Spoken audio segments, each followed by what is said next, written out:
Dan di sini sudah ada dua profesor, guru besar kita dari dua kampus yang kita banggakan, Profesor Maneke Budiman dari Departemen Ilmu Susastra, Fakultas Ilmu Pengetahuan Budaya Universitas Indonesia, dan Profesor Bambang Hudayana dari Fakultas Ilmu Pengetahuan Budaya juga Universitas Gadjah Mada dari Departemen Antropologi.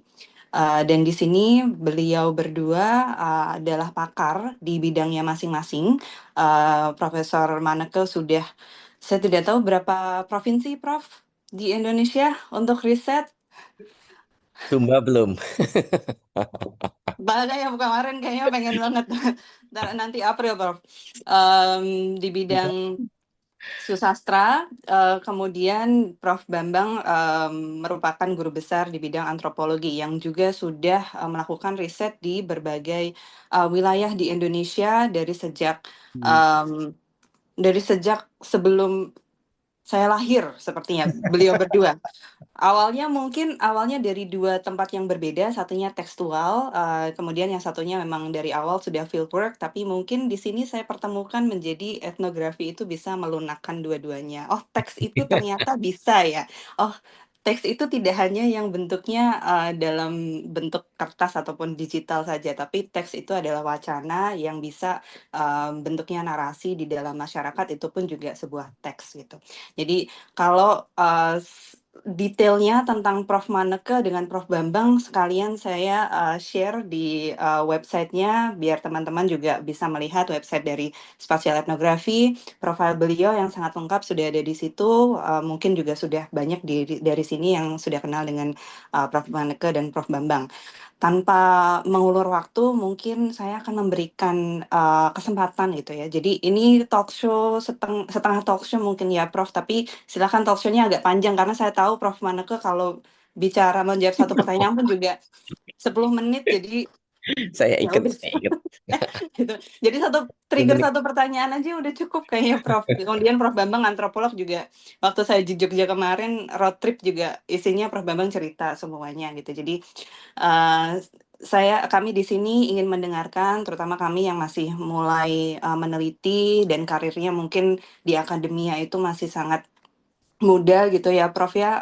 Seperti apa pengalaman Prof Maneke dan Prof Bambang dalam melakukan penelitian, bagaimana menemukan apa ya benang merah dari setiap penelitian yang dilakukan, kemudian kenapa masih terus tertarik untuk melakukan penelitian. What drives you to do that gitu. Mungkin itu saja pertanyaan awal dari saya. Silakan Prof Maneke, kemudian Prof Bambang. Baik, Eh, terima kasih Bu Abel. Seperti tadi Bu Abel katakan, saya ini orang yang urusannya sebagian besar waktu dengan teks, dengan naskah, dengan buku, dengan kepustakaan gitu ya. Pura-puranya ketemu manusia, tetapi semuanya adalah sosok-sosok manusia yang fiktif, gitu. Tapi sebagai ilustrasi penelitian saya terakhir yang harus ke lapangan itu adalah ke Pulau Mangoli di Kepulauan Sula, Maluku Utara, tahun lalu akhir. Ya. Dan di situ eh, saya menemukan pengalaman yang sangat berbeda. Ya. Ketika kami harus pergi ke lapangan dan bertemu dengan manusia-manusia sungguhan, gitu ya, yang kompleksitasnya, ambiguitasnya jauh lebih eh, dalam dan lebih seru daripada yang bisa ditemukan di dalam buku-buku sastra. Pertama-tama tempat itu tidak semua anggota tim kami itu berlima mengenal atau pernah mendengar bahkan. Ada yang baru pertama kali ketika ditugaskan ke tempat itu baru tahu ada tempat di Indonesia namanya Mangoli. Gitu ya. Yang kedua adalah kami berangkat itu dengan mindset yang sangat-sangat kontinental, yang sangat-sangat Jakarta dan mungkin Jawa gitu ya. Gitu. Jadi membayangkan Mangoli itu ya seperti tempat kami sehari-hari hidup. Jadi eh, di pulau yang sudah sangat maju, sangat modern dalam segala hal. Sehingga ketika proposal dibuatnya paradigmanya adalah paradigma kontinental dengan mimpi-mimpi yang sangat kontinental, ya, dengan rencana-rencana dan program-program yang sangat kontinental, termasuk juga menyusun anggarannya. Itu semuanya sewa mobil, sewa motor ya, semuanya yang berurusan dengan darat gitu ya. Ketika kami sampai ke Ternate, itu kami harus baru tahu bahwa dari situ kami masih harus naik kapal itu 2 hari. Gitu ya. Dan ada yang seumur hidupnya belum pernah naik kapal sebesar itu dan selama itu.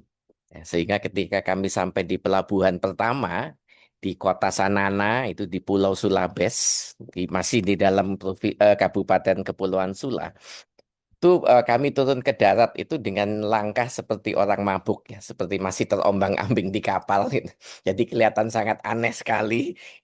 Lalu kami melanjutkan lagi 5-6 jam perjalanan dengan kapal yang sama tiba di eh, pelabuhan di Pulau Manguli itu namanya Valabisaya, itu kota kecamatan pukul 11 malam dan kami harus mencari rumah yang kami kontrak itu di mana. Tapi di situ kami baru mulai terbayang betapa dunia yang kami datangi, tempat ya, ruang yang kami akan eh, eh, terlibat sangat aktif dan sangat intens selama 3 bulan ke depan itu adalah ruang yang dibentuk, dikelilingi dan didominasi oleh air.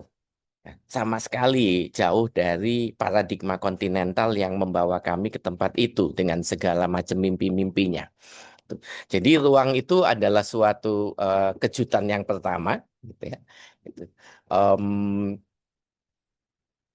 Realitas lapangannya itu kemudian adalah yang dihadapi nomor satu tantangan konektivitas. Bagaimana kami bisa pergi dari satu tempat ke tempat yang lain, ya. Tidak lagi bisa menyewa mobil, menyewa motor, tetapi harus selalu kemana-mana naik boat. Gitu. Itu sendiri sudah membuat kami dengan sangat cepat dan sangat terpaksa harus dilontarkan dari dunia kontinental ke dunia air. Ya. Dan kami harus dengan sangat cepat beradaptasi dengan itu. Kami menemukan bahwa kehidupan di tempat itu juga sangat tergantung pada musim, pada gelombang, dan pada cuaca. Kapan kami bisa pergi, kapan kami harus tertahan di suatu tempat, berapa kali kami harus mengubah rencana yang sudah disiapkan sebelumnya. Itu semua tergantung pada musimnya seperti apa, gelombang laut pada hari itu seperti apa, cuaca pada hari itu seperti apa. Mohon maaf di belakang ini sedang ada banyak sirene dan saya nggak tahu aktivitas apa itu, tetapi mungkin sangat mengganggu. Jadi itu yang pertama, bagaimana kami tiba-tiba harus berinteraksi dan beradaptasi dengan ruang yang asing, ruang yang sangat menakutkan sebetulnya. Karena laut itu bagi kami adalah tempat yang penuh misteri, yang tidak kami ketahui ada apanya, dan oleh sebab itu juga sangat menakutkan. Ya. Ditambah lagi di tempat itu ada selat yang terganas kedua di dunia, namanya Selat Capaluli. Ya. Selat itu sangat sempit memisahkan Pulau Manguli dan Pulau Taliabu, tetapi eh, dipenuhi oleh ratusan pusaran air. Dan tidak ada jalan lain bagi kapal harus lewat situ. Bayangkan orang Jakarta, orang kota yang selalu nginjek tanah, tiba-tiba harus berada di kapal yang harus melewati tempat dengan legenda yang sebegitu menakutkan. Gitu ya. Oke, itu bagaimana kami harus kemudian menjadi bagian dari ruang itu, ya. Konsekuensi yang kami hadapi, gitu ya. Daratan yang mestinya sekunder itu tapi masih mendikte imajinasi tim kami di dalam membayangkan tempat yang namanya Manguli itu. Di dalam kami bekerja, obsesi kami masih pada terfokus pada infrastruktur darat. Nggak ada jalan, nggak ada jembatan, nggak ada listrik, nggak ada internet gitu. Dan tidak sama sekali kami bisa membayangkan atau punya kerangka acuan. Bagaimana kalau kami harus menggeser fokus itu ke infrastruktur laut? Ya, mengingat kehidupan sehari-hari orang di sana itu adalah tertumpu pada laut. Tetapi kami nggak punya frame of reference-nya, gitu ya. Kami tidak punya acuan teoritisnya yang bisa langsung operasional dan praktis atau acuan konseptualnya. Jadi harus menggunakan imajinasi, ya, kreativitas untuk bisa mengubah cara kami membayangkan tempat atau ruang itu, ya. Em, jadi itu ya, dan mungkin latar belakang sastra saya agak menolong ya, bisa sedikit menciptakan suatu cerita fiksi bagi kami sendiri tentang tempat yang baru kami kunjungi itu. Itu tentang ruang, tentang orangnya sekarang ya. Jadi geografi manusianya sangat dinamis ya. Variasi in group out group itu bisa berganti-ganti dari satu desa ke desa lain. Ada 18 desa yang kami harus kunjungi di 4 kecamatan ya. Ada di mana variasi desanya itu adalah orang Sula, penduduk asli desa itu ya, dan pendatang dari tempat lain, dari berbagai tempat, dari Makassar, dari Kalimantan, dari Ambon, dari NTT, Kupang, Flores ya. Dan kami bisa melihat bagaimana eh, secara alamiah maupun secara desain spasial ya, mereka tinggal di tempat yang berbeda meskipun masuk di dalam kawasan satu desa. Sehingga bisa ditandai, oh sampai di pertigaan inilah tempatnya kaum pendatang. Pertigaan sampai ke pantai itulah tempat penduduk asli desa itu misalnya. Tapi di desa lain kami bertemu dengan eh, apa ya kompartementalisasi spasial yang berbeda. Ada penduduk asli pulau itu yang sudah lebih tua, ya. Yang kemudian ada orang yang disebut orang Sula, tetapi sebetulnya adalah mereka bukan penduduk asli tempat itu. Ya. Ternyata in group out groupnya juga kemudian punya warna yang berbeda. Ya, mereka juga tinggal di pemukiman mereka itu bisa ditentukan batas-batas alamnya seperti apa. Ya. Dan bahkan kita sekarang sudah bisa melihatnya di Google Earth kalau mau dilihat itu bisa sampai ke situ. Manusia-manusia ini tunduk pada kuasa alam. Ya. Akibatnya inisiatif untuk membentuk kehidupan ya pada level yang lebih tinggi dari level elementer, pada taraf kehidupan yang lebih tinggi dari taraf subsisten itu tidak terlalu tinggi. Bagi kami yang biasa di Jakarta atau di Jawa yang berhadapan dengan modernisasi setiap hari, itu adalah suatu hal yang aneh, yang tidak ideal, dan harusnya bisa ditingkatkan atau diubah. Prof. Maneke, izin, ada PPT yang akan mau di-share, Prof, atau cukup? Saya kira tadinya akan dibantu karena Caroline udah minta Oh, semua oke. ya, tapi karena nggak ada ya sudah, saya yang nyerocos aja. Ya, silakan Caroline. Ya,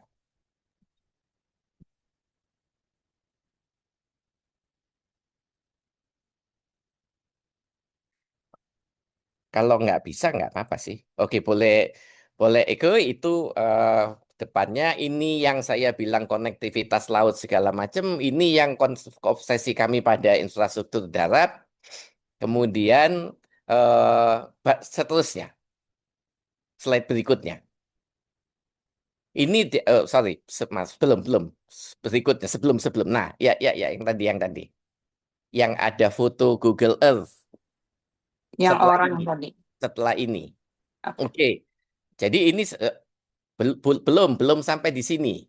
Sebelum ini, ya oke. Jadi ini saya gambaran yang saya berikan di sebelah utara dekat pantai itu adalah orang Sula yang pertama kali ada di desa itu, yang membangun desa itu. Sebelah selatannya setelah pertigaan itu adalah macam-macam pendatang dari berbagai tempat. Kemudian ke selatannya lagi itu adalah perkebunan kelapa, lalu ada dataran tinggi itu hutan lindung. Oke, ini satu contoh ya bagaimana kita juga bisa kemudian melihat orang itu geografinya seperti apa di satu desa ini. Lalu yang berikutnya, oh sorry sorry masih gitu. Jadi tidak ada termotivasi untuk harus meningkatkan kehidupan ke level yang ekonomi katakanlah yang agak kapital gitu ya. Bagi mereka cukup pada yang level subsisten gitu. Gagasan kemajuan, modernisasi, modernitas itu diterima secara sangat parsial, tidak 100% eh, menggebu-gebu dan secara sangat sporadis di beberapa tempat ada, di beberapa tempat tidak gitu ya. Gitu. Mereka juga tidak terlalu bergantung pada aparatus atau lembaga pemerintahan gitu yang nyaris tidak hadir di dalam mata mereka dalam kehidupan mereka sehari-hari sehingga betul-betul hidup sendiri. Gitu. Sementara pendatang luar yang datang ke pulau itu lebih ingin memperbaiki tingkat kehidupan ekonominya dibandingkan di tempat asalnya. Maka kemudian mereka tidak bisa bertahan lama karena tidak mampu beradaptasi dengan logika dan sistem ekonomi subsisten yang sudah beratus-ratus tahun terjadi di pulau ini. Penduduk setempat yang sudah ada di situ sebagai penduduk asli dalam tanda kutip juga tidak mampu menyerap modernitas yang dibawa oleh pendatang. Jadi itulah gambaran orangnya yang di tempat yang kami datangi dan kami harus pikirkan bagaimana cara memahami dan melangkah maju dari situ. Selanjutnya, slide selanjutnya. Oke, ini di desa yang lain di selatan gitu. Kita juga teman-teman bisa melihat di yang rame di bagian sebelah kanan itu adalah penduduk lokal, orang Sula yang tinggal di desa itu. Tapi di sebelah kiri yang warna atapnya agak terang itu adalah penduduk yang asli betulan. Namanya itu orang Kadai, suku Kadai gitu. Mereka hidup bersama-sama tidak ada masalah, tetapi kita melihat bagaimana secara geografis mereka itu juga punya spasialnya sendiri gitu ya. Lalu kita lihat ada mulai belajar untuk bertanam, bercocok tanam, tidak hanya mengandalkan pohon kelapa yang tumbuh sendiri, turun-temurun diwariskan di dalam tanah keluarga. Gitu. Eh, dan ini hanya terjadi di satu dari 18 desa. Lalu kita bisa melihat suasana pelabuhan yang sangat ramai di kota terbesar ya, di pulau itu. Oke, Eh, berikutnya. Saya mau agak cepat. Nah, yang ketiga, jadi tadi ada ruang, ada orang, dan sekarang ada borang. Ya, kami diminta untuk menyebarkan kuesioner, instrumen survei ya, kepada masyarakat desa, terbayang 18 desa gitu ya. Dan orang-orang ini bukan orang-orang yang nyaman atau terbiasa dengan mengisi pertanyaan yang begitu banyak ya. Teman-teman dari ITS itu sampai ada 25 halaman karena kami bersama dengan tim ITS. Ya. Dan untuk mengajari mereka mengisi itu bisa berjam-jam. Lalu isinya juga tidak bisa kami jamin adalah memang betul apa yang ingin kami dapatkan sebagai informasi. Jadi ini suatu kebiasaan yang tadinya kami kira akan memudahkan riset kami, ternyata itu juga menjadi tantangan yang sangat besar. Hasilnya juga kemudian superficial. Ya. Kami tidak berhasil mendapatkan info yang dalam. Waktu FGD juga cenderung pasif, ya, mendengar saja, hampir tidak punya ya apa ya saya mau apa ya gitu. Karena mereka sudah sangat menyatu dengan kehidupan sehari-harinya. Gitu ya. Informasi akhirnya lebih banyak tergali lewat percakapan yang tidak terstruktur waktu minum air kelapa bareng, istirahat bersama-sama di bawah pohon, setelah jalan di lumpur-lumpur dan sebagainya, atau ketika sama-sama berada di atas boot. Dari situlah kekayaan informasi itu kami dapat gitu ya. Rasa percaya masyarakat kepada kami itu sesuatu hal yang sangat tidak mudah dibangun, apalagi kami tidak bisa berbicara bahasa mereka sehingga juru bahasa itu menjadi sangat vital gitu ya. Dan pandangan mereka bahwa kami ini orang pusat itu juga sangat menghalangi ya. Itu yang membangun dinding membuat mereka pasif saja mendengar kami dengan semua ide-ide dan rencana-rencana dan janji-janji karena mereka selalu akan mengatakan dalam hati, ah sama saja ini seperti yang sebelum-sebelumnya gitu ya. Sementara informasi sensitif yang berkaitan dengan desanya, ya kemungkinan mereka akan dapat kesulitan akibat memberikan informasi kepada kami itu juga tidak berhasil dijaring secara cukup memadai.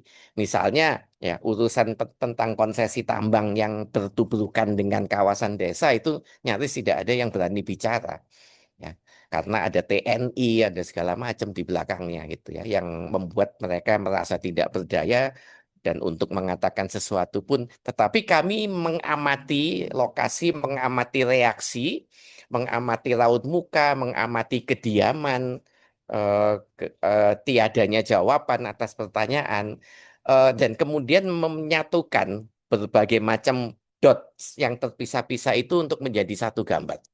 Disitulah kemampuan bersastra itu tiba-tiba menjadi penting gitu ya. Karena kami biasa menggunakan imajinasi untuk mengadakan apa yang tidak ada gitu.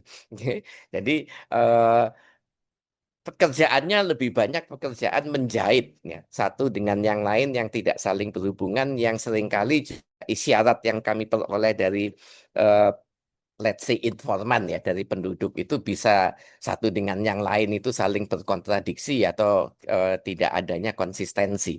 Itu. Berikutnya, berikutnya Caroline. Maaf Pak, untuk presentasinya sudah selesai sampai sini. Oh, habis ya? Oke. Ya, jadi kira-kira seperti itu teman-teman yang saya bisa bagikan gitu ya. Eh, di dalam hal pengalaman kami beretnografi dan di mana kami kemudian secara sadar harus memikirkan interaksi, dinamika ruang orang dan berbagai macam borang yang kami harapkan untuk diisi sebagai perlengkapan dari riset. Itu share dari saya. Bu Abel dan Pak Bambang, silakan Pak Bambang sambung. Antropolog tulen kalau yang ini. Baik, sudah di tugas saya sebagai moderator sudah diwakilkan Prof. Maneke barusan. Silakan. Prof. Bambang, silakan Prof. Masih mute, mute Prof. Belum dibuka dulu. Belum Prof, belum Prof.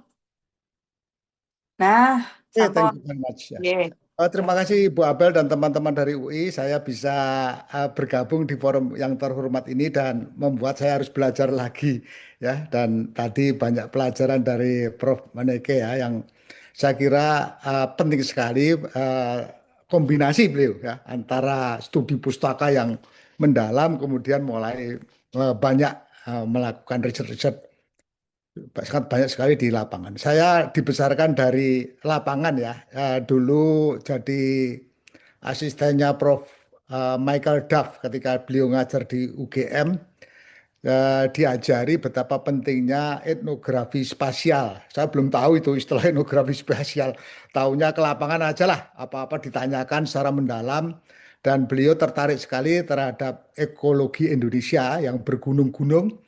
Pasti budaya bangsa Indonesia itu sangat diwarnai dalam beradaptasi dengan lingkungannya di dalamnya pasti ekosistem gunung. Jadi dia ingin melihat bagaimana manusia Jawa ini memaknai begitu pentingnya ekosistem gunung untuk kehidupannya. Dan saya masih belajar terus ini terakhir menulis buku juga tentang etnografi bencana ya dan ini menjadi modalitas saya hadir di sini untuk ke Sumba. Jadi untuk Sumba saya harus bawa bekal supaya tidak kalah pintar sama Ibu Abelia. Nah inilah cerita tentang etnografi spasial mengenai bagaimana komunitas itu beradaptasi dengan risiko bencana erupsi. Mari kita buka layar kedua ya. Mbak Carolina, terima kasih bantuannya hari ini. Nah, saya akan bicara pertama sebagai pengantar pendahuluan, kemudian melihat bagaimana cara pandang pemerintah melihat kawasan bencana, dan kemudian ketika terjadi bencana bagaimana dampaknya. Lalu kami mengajukan pertanyaan penelitian di sini dan untuk menjawab pertanyaan penelitian dengan metode etnografi spasial dan kami menemukan bagaimana ruang itu begitu bermakna dan bisa diolah ya dari bahaya jadi eh, apa istilahnya dari bencana menjadi pahala lah. Itulah cara orang Jawa mencari masalah tapi menemukan solusi yang lebih baik. Dan temuan akademisnya nanti kita bicarakan barangkali memang menjadi relevan di era sekarang meningkatkan kepekaan kita terhadap spasial. Ya, begitulah nanti kita tutup. Mari kita lihat yang pengantarnya ya, Mbak Karolin. Jadi saya melihat bahwa tadi saya sebutkan Gunung Merapi ini menjadi sangat menarik bagi kami, bukan hanya karena dekat di Jogja, tapi karena begitu bersejarah, mempengaruhi peradaban, mempengaruhi kehidupan sehari-hari dari hulu sampai hilir di wilayah Yogyakarta dan Jawa Tengah. Sehingga sangat penting sekali kita melihat bagaimana erupsi itu dimaknai ya dan memang seringkali menimbulkan korban ya. Nah, korban yang luar biasa banyaknya menurut cara pandang pemerintah, kemudian pemerintah membuat zonasi ya. Bagaimana menyelamatkan korban-korban ini melalui program transmigrasi, relokasi, evakuasi, mitigasi bencana dan sebagainya. Tapi yang menarik ya, program itu tidak menarik. Yang menarik korban itu tidak menarik buat apa program itu buat masyarakat lokal. Mereka enggan ditransmigrasikan, mereka enggan direlokasi, bahkan program-program evakuasi, mitigasi, dan penanggulangan bencana tidak begitu populer, khususnya di kalangan komunitas yang berada di bagian puncak, ya, yang dekat sekali dengan puncak Merapi, yaitu antara 3 sampai 6 kilo. Ya. Dan kami dalam studi ini menemukan bahwa mereka ini bisa beradaptasi jauh lebih baik daripada yang berada di landscape yang ke bawah, ya, yang lebih jauh dari puncak Merapi, puncak erupsi. Nah, ini menjadi pertanyaan penelitian kami, ya, sejauh mana etnografi spasial dapat menjelaskan nanti, ya, pola adaptasi yang bisa menunjukkan nilai unggulnya dari komunitas di aras lokal itu. Mari kita lihat yang berikutnya. Kita lihat yang saya tanyakan dalam diskusi hari ini adalah bagaimana konsep spasial pada komunitas lokal mengenai kawasan rawan bencana dan bagaimana pola adaptasinya, ya, serta bagaimana sumbangan etnografi spasial bagi kajian tentang risiko bencana, bencana alam dan sosial ekonomi. Barangkali di Sumba itu, ya, mungkin krisis-krisis lingkungan itu bisa disebut juga bencana, ya, kekeringan yang berkepanjangan. Jadi ini mungkin bisa dijadikan modalitas kalau saya nanti memperdalam ke sana. Lanjut, kita lihat kalau dari perspektif etnografi spasial ini kita yang agak lebih hermeneutiknya kuat, ya, kita melihat bahwa adaptasi masyarakat itu sangat dipengaruhi oleh pengalaman dalam mengkonseptualisasikan tentang ruang. Jadi ruang itu begitu bermakna, ya, akan membentuk pola-pola perilaku, ya, perilaku masyarakat dalam mencari tempat hidup, ya, atau membangun tempat hidup, penghidupan dan kemasyarakatan. Ini konsep Jawa begitu, ya. Jadi kalau bicara tanah itu tempat hidup, penghidupan dan kehidupan atau kebersamaan. Dan zona risiko bencana dalam kacamata komunitas lokal ini kami temukan, kami asumsikan sangat beragam. Maka implikasinya karena cara pandang etnografi itu selalu melihat namanya kebudayaan itu relatif, kebudayaan itu beragam sekali sesuai dengan sejarah dan apa namanya ekosistem masyarakatnya itu, maka akan terjadi pola yang berbeda-beda, ya, dalam beradaptasinya nantinya. Nah, kita akan lihat bahwa ruang bencana ini menjadi ruang pembelajaran sosial bagi kita ke depan, bagaimana menyelamatkan masyarakat dari berbagai krisis atau berbagai masalah-masalah bencana yang kehidupan yang lebih baik. Itu cara pandang kami lebih aplikatif, ya. Mari lihat berikutnya, Mbak Korelin. Nah, ini kita bicara metode etnografi dan ditambah lagi spasial. Kalau etnografi saya mengikuti James Bradley, ya, tidak Clifford Geertz, karena James Bradley ini sangat etnoscience, saya senang, mungkin lebih mudah membantu bagaimana orang memahami lingkungannya. Jadi tujuan akhir dari etnografi adalah menemukan tema budaya. Misalnya tema budaya petani. Dahulukan selamat, tidak cari untung, tidak cari profit dalam bisnis pertaniannya, tetapi menyelamatkan rumah tangga, itu tema budaya. Nah, etnografi juga sangat kuat sekali pada emik, ya, daripada etik, ya. Jadi analisisnya nanti lebih kuat sekali menggambarkan sudut pandang masyarakat tentang dunianya. Kita lebih banyak mendengarkan apa yang dituturkan oleh para informan. Di Merapi saya lebih banyak mendengarkan dongeng-dongeng yang dituturkan warga setempat, ya, dari yang sifatnya mitos tentang tokoh-tokoh suci yang ada di Merapi, ya, yang menyelamatkan warga dari amuan erupsi. Waduh, ini terganggu adzan, ya. Mohon maaf, ya. Kalau tidak, terima kasih. Saya teruskan. Etnografi juga menekankan mikro, ya. Jadi kita akhirnya nanti lebih mendetailkan bagaimana adaptasi masyarakat di lereng Merapi itu dengan mempelajari komunitas-komunitas di dusun. Dari mikro kita bisa melihat yang makro. Nah, ini Merapi terbagi ke dalam 3 zonasi. Ini yang puncak, tidak ada manusianya. Tapi yang kedua ini, layar kedua ini adalah namanya KRB 3, kawasan rawan bencana 3. Itu kawasan yang paling dianggap mematikan oleh pemerintah. Sehingga penduduk harus direlokasi, harus ditransmigrasikan. Sampai sekarang tidak berhasil. Hanya 10% saja yang bisa direlokasikan. Yang kedua KRB 2 ini yang saya pegang ini ya ke bawah, radiusnya antara 6 sampai 10 km. Terus yang ketiga antara 10 sampai 15. Nah, zonasi ini dibuat pemerintah berdasarkan pengamatan tentang luncuran guguran lava, tentang awan panas, tentang lahar dingin, dan mengetahui kawasan-kawasan yang biasa diterjang. Tetapi faktanya walaupun disebut KRB 3 yang paling mematikan, penduduk tidak pernah habis di sini ya, tetap bertahan. Nah, ini pasti ada konsep keruangan yang sangat berarti dan mereka bisa unjuk gigi ya kepada pemerintah bahwa mereka itu bisa selamat. Nah, tanpa harus menggunakan pendekatan teknokratis yang dilakukan oleh pemerintah yang sifatnya paranoid ya, takut sekali dengan bencana sehingga penduduk harus selalu direlokasi maunya. Oke, lanjut. Lah kita ini zonasi itu seperti itu ya. Ini dari versi pemerintah, tidak perlu saya ulang lagi ya. Di sebelah kanan adalah karakteristik bahaya. Jadi semakin dekat dengan Merapi ya, maka tingkat bahayanya makin tinggi. Oke, kita lanjut. Nah, ini lanjut. Nah, ini kita lihat bahwa masyarakat sebenarnya punya konsep spasial rawan bencana yang distintif berdasarkan sejarah, budaya, dan interaksi mereka terus-menerus dengan erupsi itu.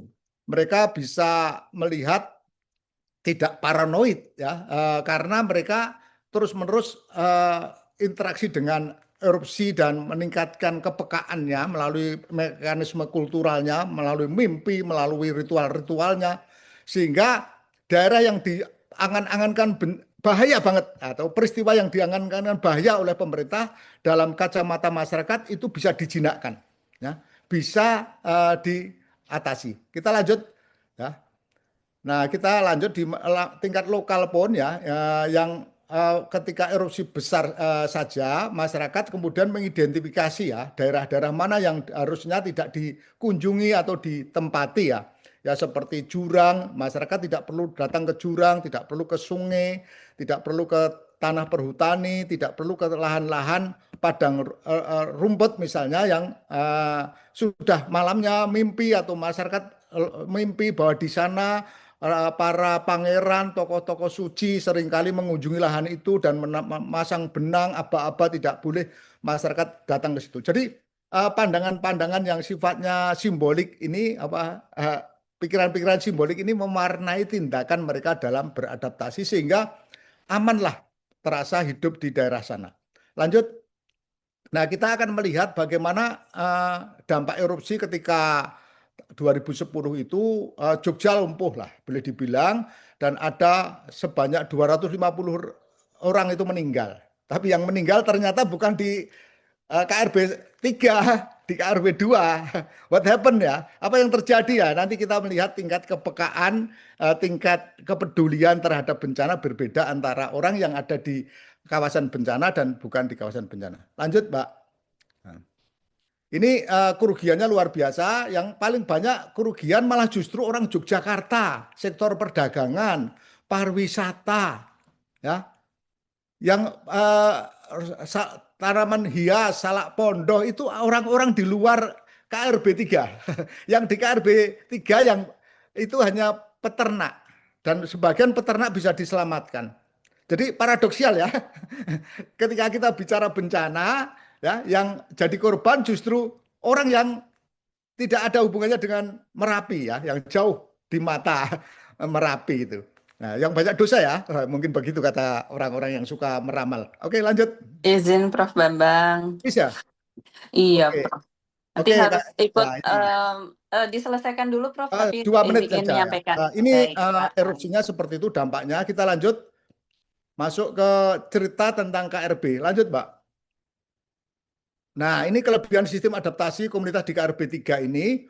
Wah, kalau masyarakatnya tidak padat, ya, terorganisir, ya, dan punya ekonomi berbasis vulkanik, ya, yaitu hidup dari limpahan erupsi. Kata ahli di UGM, ya, bencana itu bisa menghidupi 9 kali kerugian yang ditimpa oleh orang Merapi. Iya, karena apa pasirnya bisa dijual harganya 9 kali dari kerugian. Loh, jadi bencana membawa berkah. Nah, membawa berkah juga. Rumput tumbuh setelah kena lahar. Ibu-ibu bisa beternak. Ini bisa punya susu perah. Jadi kesejahteraannya malah meningkat berkat bencana. Ini cara pandang mereka begitu. Lanjut ya, kita ambil yang kata. Lanjut, Mbak. Nah, ini banyak kelebihan ya dari ritual-ritualnya ya.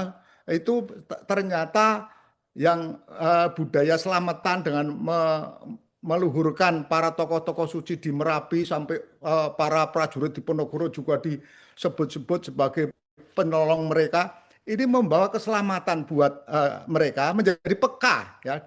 Doa bukan berarti itu makbrur atau tidak doanya diterima, tapi meningkatkan kepekaan paling tidak dalam analisis kita karena mereka menjadi sensitif terhadap tanda-tanda alam. Oke, ini banyak kemajuan yang diraih. Lanjut ya. Nah, terus solidaritas sosialnya tinggi, punya local knowledge yang bisa untuk mengatasi bencana. Ini gambarnya juga pasca bencana mereka gotong royong memperbaiki jalan. Lanjut. Nah, ini perbandingan dengan daerah KRB 3 yang disebut-sebut pemerintah relatif aman tetapi korbannya banyak ya, kerugiannya lebih banyak. Jadi apa salahnya ya yang namanya kearifan lokal ya, ilmu apa artinya titen dan sebagainya yang bisa membuat masyarakat itu survive justru harusnya kita apresiasi, bukan meningkatkan ketakutan masyarakat yang cerdas dalam beradaptasi dengan lingkungannya. Lanjut, ini, nah temuan akademik saya kira penting bagi saya adalah memperlihatkan bahwa ada persoalan adaptasi, yaitu adanya komunitas lokal itu sendiri yang sebagai subjek, ada pasar, ada negara. Jadi kegagalan orang beradaptasi itu ada hubungannya dengan justru ketergantungan yang besar terhadap pasar dan negara.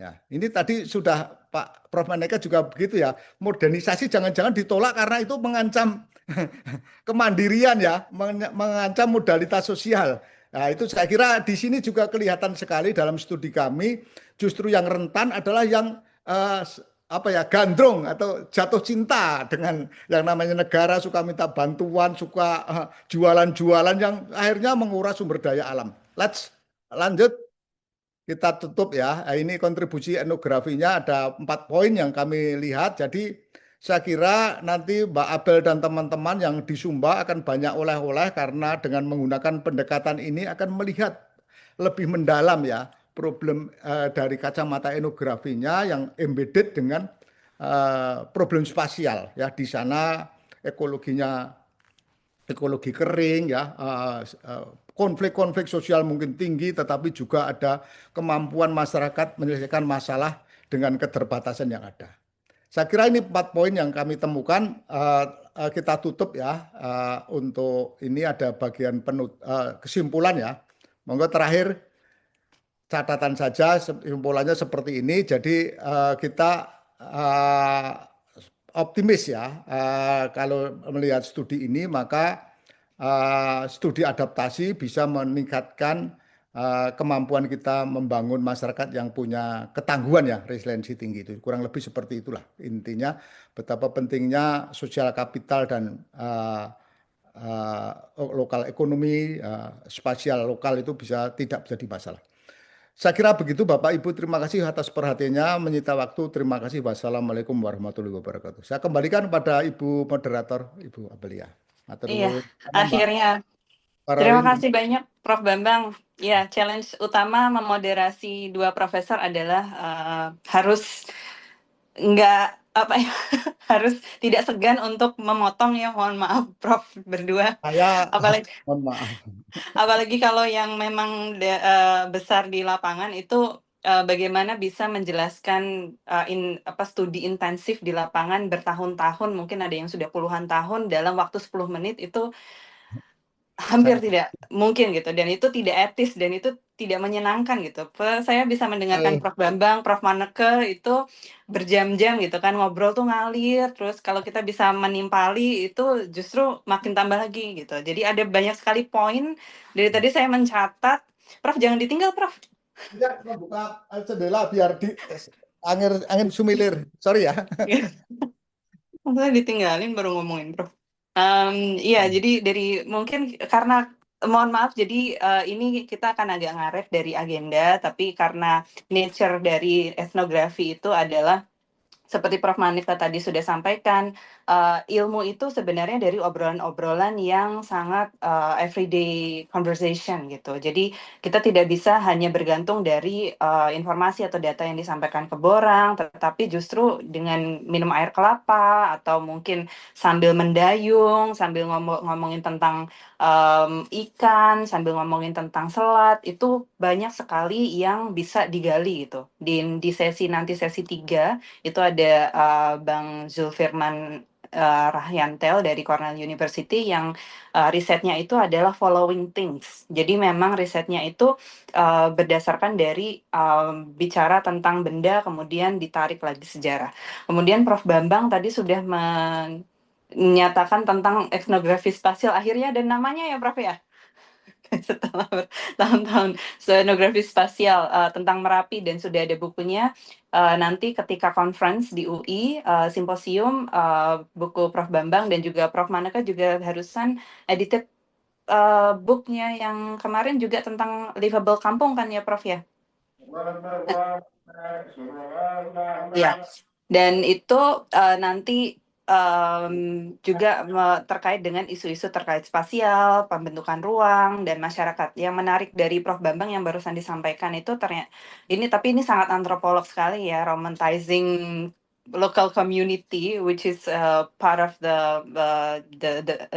tujuan dari disiplin ilmu tersebut adalah apa salahnya kita juga memperhatikan pengetahuan-pengetahuan lokal dari masyarakat yang justru mereka memiliki cara pandangnya sendiri dan ketika dilihat dari situasi yang kritis atau krisis yang tadi kebencanaan itu, mereka memiliki apa yang mereka sampaikan bahwa dengan mimpi, dengan titen itu ya Prof ya, dengan pertanda-pertanda itu mereka memiliki justifikasi atas apa yang mereka lakukan dibanding dengan modernitas. Jadi kembali lagi isu antropologi, isu etnografi itu kan melihat situasi yang ada di masyarakat dan membandingkannya dengan modernitas, kapitalisme dan sebagainya.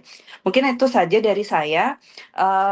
Kita ada sedikit sekali waktu untuk teman-teman yang ingin bertanya kepada Prof. Maneka dan Prof. Bambang. Mungkin kita buka 10 menit ya untuk sesi tanya jawab. Jadi mohon pertanyaannya sesingkat mungkin karena jawaban Prof akan sangat panjang. Jadi jangan beradu ya, berkompetisi ya, saling sangat panjang-panjang dan satu pertanyaan untuk Prof Maneka, satu pertanyaan untuk Prof Bambang. Kita mulai di situ dulu tergantung nanti waktunya. Silakan yang ingin bertanya atau berkomentar. Saya boleh? Iya, Bu Tami. Izin Bu Ya, Tami. Pendek ya, Bu. ya boleh pendek. Cuma Oke, bertanya sama Prof. Maneka siap. dan juga ditambahkan mungkin oleh Prof. Bambang jika mungkin. Kan ini ada borang, terus kemudian yang sering saya temui itu kan memang seringkali malah yang cerita-cerita di warung, ngikutin orang ke kebun dan lain-lain itu lebih kuat. Nah, bagaimana keduanya itu saling memengaruhi? Kalau ternyata yang di borang itu pertanyaannya ternyata nggak banyak bisa mengungkap yang aktivitas yang sehari-hari yang bisa berbicara lebih jujur, itu kemudian apakah borangnya itu direvisi atau kemudian yang satunya itu jadi kualitatif, yang satunya jadi apa gitu. Ini saya masih kurang jelas karena saya bukan peneliti murni ya. Terima kasih.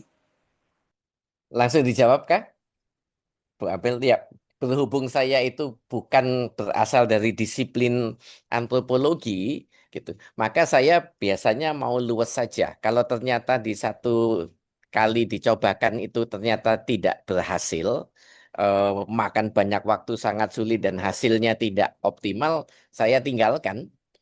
Saya ganti yang ngobrol di warung saja. Itu. Eh, jadi akhirnya informasi yang seperti itulah yang lebih saya andalkan untuk membangun narasi kami sendiri. Diskusinya bareng sama dokter gitu kan. Isinya lebih banyak tentang hal Bukan yang dia mah di atas. bagaimana. Jadi kira-kira seperti itu ya, banting setir ya, gitu. nggak apa-apa. Jadi akhirnya memang apa yang terjadi di lapangan itu yang terjadi bukan apa yang by design sudah disiapkan, tapi lebih banyak by accidents pada apa yang ditemui di tempat. Itu. Sekian, pendek kok. Apa Bang sekarang ini mestinya? Saya memberikan masukan. Iya, Prof Betul, Bambang. Ya. Prof. Menike ya. Jadi kita itu harus beradaptasi ya, seperti tadi, ya menyesuaikan dengan tuan rumah ya. Studi etnografi memposisikan kita sebagai murid, sedangkan masyarakat setempat, para informan sebagai guru. Kita katanya begitu ya. Kita harus banyak mendengarkan, mencatat apa yang dikemukakan oleh para informan. Mungkin informan ngomongnya ngalor ngidul ya, kita harus sabar ya. Proses-proses ini kita jalani sehingga nanti dari kerja kami tadi ya, perspektifnya lebih ke perspektif emik ya. Menggambarkan sudut pandang masyarakat tentang dunianya dengan bahasanya, dengan istilah-istilah lokalnya yang susah kita rekam cepat. Nah, itu proses itu harus kita jalani. Nah, borang juga penting untuk memitigasi ya, bagi saya supaya target capaiannya itu ya tidak meleset ini proyeknya Mbak Abel tidak meleset jauh dari yang sudah dirumuskan itu. Tapi kandungan isinya ya harus kita tingkatkan melalui pendekatan yang lebih mendengarkan suara dari mereka yang kita kunjungi. Terima kasih. Baik, terima kasih Prof. Langsung ada kita coba satu lagi dari Pak Gregorius Jason yang sudah tunjuk tangan. Silakan. Oke, terima kasih. Khusus buat Pak Maneke, thank you juga untuk sharingnya yang aku tadi mencatat juga. Tadi kan Bapak juga bilang menyebut ada satu nuansa tentang perspektif kontinental, terutama dari kita yang di daratan Jawa dan Jakarta itu yang sangat terbiasa dengan modernisasi yang aku juga sebagai warga Jakarta juga merasakan proses pembangunan yang sangat cepat dan time frame untuk kayak bernapas antar satu agenda proyek ke proyek pembangunan itu sangat pendek dan itu yang temuan Bapak juga nggak di lokasi riset Bapak bagaimana dengan masyarakat yang sangat tradisional dan pembangunan itu dan perubahan itu sangat lambat yang aku mau bertanya berarti waktu waktu yang berpengaruh ke pace perubahan pembangunan itu kalau dalam konteks pembangunan ya itu sangat berpengaruh juga ya terhadap perubahan data etnografis yang ditemukan di lapangan juga kayak itu. Mungkin itu sih yang ingin bertanya. Em, Baik, kami itu dilema batin dan mungkin juga dilema moral kami adalah ada hal-hal yang kami yakini sebagai sesuatu yang pada saat ini mutlak baik untuk lebih memberikan banyak opsi dan kemungkinan bagi penduduk di tempat itu. Misalnya, kalau nggak ada listrik sama sekali itu walaupun mereka sudah hidup dengan itu selama puluhan tahun, tetapi jika ada, itu ada banyak perubahan positif daripada negatifnya. Gitu ya. Karena ternyata harapan punya listrik itu juga menjadi harapan mereka. Lalu kalau sekarang orang tidak punya jaringan atau akses internet yang baik, itu juga pada saat ini, suka atau tidak disukai, itu membuat orang terisolasi dari apa yang terjadi di dunia di luar mereka. Itu ya. Jadi kami yakin bahwa itu perlu untuk sesuatu yang sangat mendasar. Dan ternyata di dalam hal-hal seperti ini ada semacam kesepakatan bahwa mereka juga memerlukan itu sekalipun tidak berpikir sebagai suatu modernisasi besar-besaran. Gitu ya. Kenapa? Karena eh, misalnya kami melihat usaha perkebunan kelapa yang dikelola secara sangat tradisional, perikanan yang dikelola untuk hari ke hari dan lebih banyak untuk konsumsi diri sendiri gitu ya. Kemudian upaya untuk menanam coklat dan yang lain-lain sebagai komoditas pala cengkeh yang sudah jadi tradisi tetapi tidak bisa tumbuh secara optimal karena caranya masih tradisional. Lalu perubahan iklim itu mendatangkan hama-hama jenis baru ya, yang tidak diajarkan oleh moyang mereka lewat warisan pengetahuan lokal, indigenous knowledge gitu. Sementara kita tahu bahwa pengetahuan-pengetahuan yang lebih maju tentang perikanan, pengelolaan kelapa dan tanaman hortikultura yang lain itu sudah ada. Nah, bagaimana menyebarkan ini secara masif, secara gratis, full akses pada 18 desa itu di 4 kecamatan. Manguli sendiri punya 6 kecamatan, tapi kami waktu itu tugasnya di itu. Jadi kalau ke seluruh pulau, maka harus ada suatu modul, suatu sarana videotron elektronik yang didukung oleh listrik dan internet yang stabil, supaya seluruh desa itu bisa belajar lihat tanpa harus masuk sekolah, tanpa harus mikir sertifikat atau ijazah. Diputar setiap hari, 2 kali sehari, pagi sekali, sore sekali, dibiayai dengan kerjasama dengan iklan. Ya. Lalu kemudian setelah 3 bulan modulnya ganti modul yang lain, skill yang lain. Itu bisa memangkas berbagai macam biaya macam-macam yang terkait dengan pendidikan formal dan kemudian juga bisa menjadi suatu pendidikan yang namanya pendidikan untuk rakyat ya, dengan tentu saja dengan modul yang sesuai dengan apa yang mereka kerjakan atau butuhkan di situ.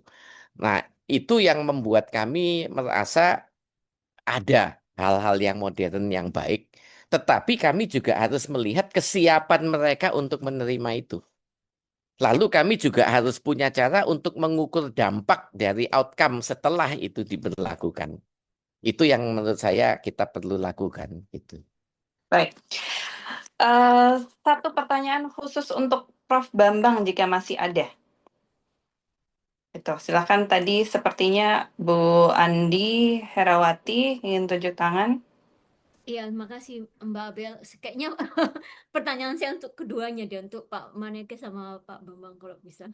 Oleh Pak Bambang Salam dulu. kenal Pak, iya menarik sekali. Cuman mungkin kalau bisa ada ke Pak Bambang, Pak Maneke dulu. Saya tadi kayaknya saya belum sempat dengar Pak Maneke sebut tentang soal assessment ya, pre-assessment. Sebenarnya kan tujuan project ini yang mau dilakukan oleh peneliti ini untuk siapa, untuk apa gitu loh. Jadi kan dampak itu kan selalu ditempatkan di belakang. Kenapa nggak dampak itu? Apakah ada cara dampak itu ditempatkan di depan dulu gitu untuk supaya penelitian kita itu tidak terkesan menggunakan cara yang sama yang dilakukan oleh para kolonial gitu kan, dalam artian selalu melihat objek yang kita mau teliti itu kita selalu pikirkan itu untuk kebaikan mereka, padahal belum tentu juga seperti yang Pak Bambang bilang tadi itu lebih emik daripada etik, jadi lebih duluan sebenarnya dampaknya didulukan baru mungkin jadi itu masuk prosedural ya. Kemudian untuk Pak Bambang kan tadi bagus banget Pak ya saya pengen baca lebih jauh lagi nanti soal mitigasi yang Merapi, tapi kan tadi sekalian yang disebut Pak Maneke itu tadi kan memang kontinental Pak ya. Nah kira-kira apakah bisa nanti pendekatan yang Bapak lakukan soal mitigasi itu bisa diterapkan ke space yang berbeda Pak, misalnya untuk laut gitu kan, karena kan kesadaran akan yang namanya bahaya mitigasi untuk orang yang tinggal di gunung, yang di kontinental kan beda dengan yang di maritim ya Pak ya, gitu. Ya, makasih. Langsung Terima dijawab. kasih. Ya, terima kasih Dr. Andi Herawati. Ya. Beliau juga sudah selesai dengan risetnya sendiri. Ya. Jadi riset yang saya ceritakan terakhir itu didanai oleh Kementerian Transmigrasi. Ya. Karena menteri yang sekarang itu ingin tahu apa yang terjadi pada 154 titik transmigrasi di seluruh Indonesia yang sudah ada sejak zaman dahulu, ya mulai paling tidak ada dari era Orba, ya, yang kemudian tidak pernah ada pemantauan, ada evaluasi, atau ada kunjungan untuk melihat nasibnya mereka sekarang seperti apa sih. Nah, saya kebagian dari 154 titik itu di Pulau Manguli, di 18 desa. Jadi tidak ada analisis kebutuhan. Gitu. Ya, kebutuhannya adalah apakah mereka masih hidup, apakah mereka masih di situ, mereka mengerjakan apa pada saat ini, gitu. Ya, dengan bekal itu pertanyaan sebetulnya serentetan pertanyaan kami bikin proposal sebaik-baiknya ya, dengan berbagai macam tadi ketidaksempurnaan itu waktu tiba di tempat kami baru dihadapkan pada keharusan untuk menganalisis kebutuhannya sebetulnya apa. Dan dari satu desa ke desa lain itu bisa sangat ekstrim berbeda kebutuhannya. Ada yang ingin bisa punya kemandirian pangan dengan menanam padi, panen sampai 3 kali setahun. Ada yang nggak mau tanam padi, ya, tetapi mau meneruskan tradisi tanam coklat misalnya. gitu. Jadi ternyata satu titik itu punya kebutuhan yang berbeda-beda. Berbeda.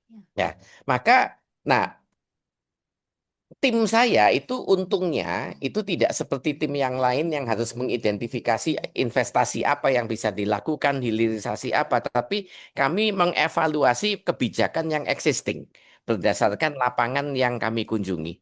Dan dengan analisis kebutuhan yang tiba-tiba aksidental di tempat, kami kemudian berusaha untuk sebaik-baiknya mengusulkan kepada kementerian yang bisa dilakukan selanjutnya di tempat ini apa.